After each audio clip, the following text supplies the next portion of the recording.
Okay, let me finish my coffee first before starting this. It really helps me.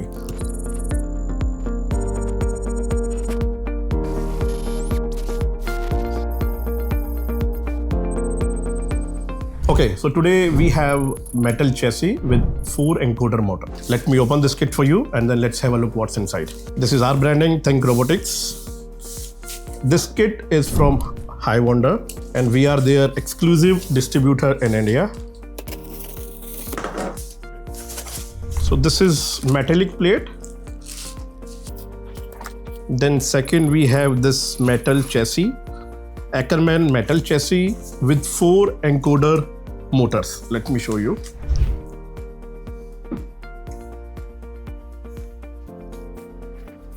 You can choose any of the controller as per your understanding. You can control this chassis using Arduino, Raspberry Pi or any other controller like Jetson Nano, depending upon your understanding and requirements.